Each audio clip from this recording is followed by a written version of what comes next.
Alright, by this point in the course, you should have a list of the stocks you're thinking about investing in. But if you can't buy them all, how do you choose? One way is to rank them from best to worst using the comparison tools in the fundamentals section of WebBroker.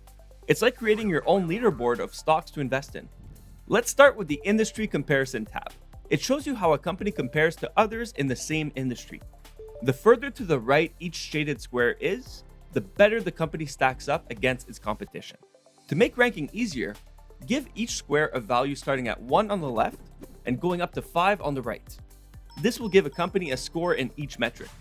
To get a total, you can add up the score for all the metrics or only the ones you think are important. For example, Bank A's earnings per share in the last 12 months is $6.32.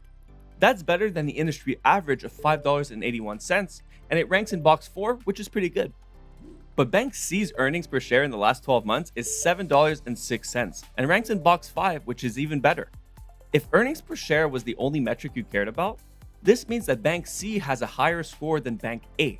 So you might consider investing in Bank C before Bank A in this example. But what if two companies have the same total score or are really close? That's where the peer comparison tab can come in handy. If the companies are direct competitors, you might be able to compare them side by side using the actual results for each metric instead of a ranking box. For example, both Bank A and Bank E rank in the 4th box of earnings per share in the last 12 months. But Bank A's is $6.32, while Bank E's is $6.53.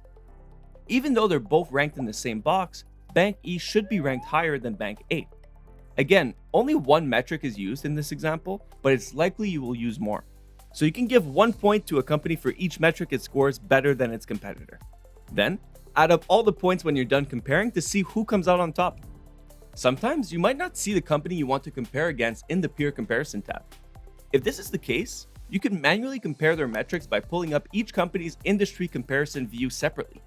Then, score them the same way as in the example. And if you want to dig deeper, you can look at the Financial Statements tab for each company to help you create your ranking. Again, giving a company a point for each metric it beats its competitor in. That's all there is to it. Now you can create your own leaderboard of stocks. And if you're curious about how your ranking compares to professional analysts, check out our professional opinions lesson next.